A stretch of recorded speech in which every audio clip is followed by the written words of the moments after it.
কলকাতায় বাংলাদেশ উপ হাইকমিশনের সামনে সহিংস বিক্ষোভের মাত্র ৩ দিনের ব্যবধানে আগরতলায় সহকারী হাইকমিশনের অফিস ভাঙচুর, পোড়ানো হয় বাংলাদেশের জাতীয় পতাকা। প্রথমে বিক্ষোভের ডাক, পরে আক্রমণ। আইনশৃঙ্খলা বাহিনীর সদস্যরা সেখানে থাকলেও শুরুতে পরিস্থিতি নিয়ন্ত্রণে তাদের তেমন ভূমিকা নিতে দেখা যায়নি। পরে পুলিশ বাহিনী ও টিএসআর সদস্যরা যখন পরিস্থিতি নিয়ন্ত্রণে আনে, ততক্ষণে হাইকমিশনের ভেতরের আসবাবপত্র সব ভেঙে ফেলা হয়।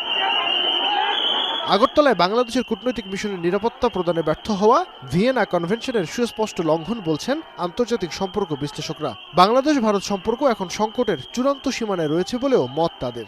ওখানে যে ঘটনাটা ঘটেছে এটা নিশ্চিতভাবেই ভিয়েনা কনভেনশনের লঙ্ঘন।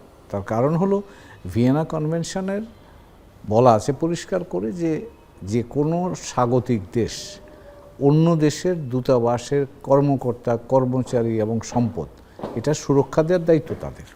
তো সেখানে যদি সেই সুরক্ষা না থেকে থাকে তাহলে দায়িত্বটা তাদের ঘাড়েই পড়ে। আমার মনে হয় অলরেডি আমরা পিক অফ দ্য ক্রাইসিস পৌঁছে গিয়েছি, কারণ এর চেয়ে খারাপের দিকে যাওয়া মানে সম্পর্ক ভেঙে যাওয়া, এবং বাংলাদেশও চাইবে না, ভারতও চাইবে না।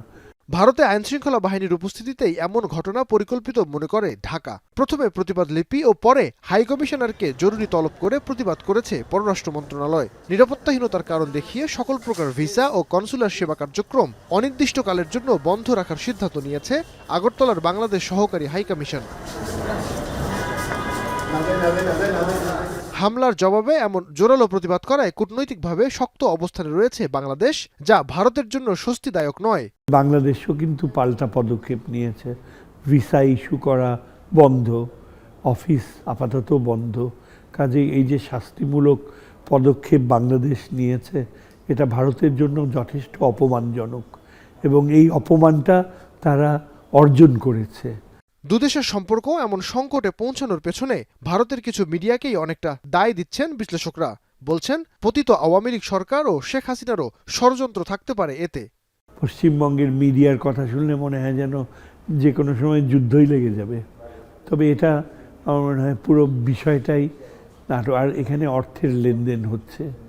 আমাদের এখানকার বিগত শাসক গোষ্ঠী তারা প্রচুর অর্থ ছড়াছড়ি করেছে, এবং সেই অর্থের একটা বড় অংশ এই ইন্ডিয়ার মিডিয়ার পেছনে খরচ করা হয়েছে। আমরা দেখতে পাচ্ছি একটা বিভ্রান্তি, মিডিয়াতে এক ধরনের অপপ্রচার চলছে, এক ধরনের অতিরঞ্জন, মিথ্যাচার এগুলো চলছে।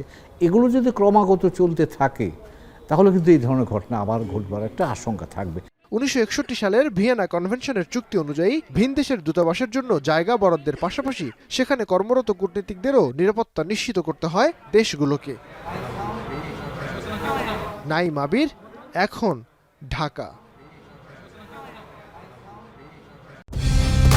কালার এক্সপার্ট, জর্জ স্যাপ এবং মাইল্ড অন হ্যান্ডস টেকনোলজি সমৃদ্ধ অরিক্স ক্রিস্টাল ওয়াশ আপনার লন্ড্রি এক্সপার্ট।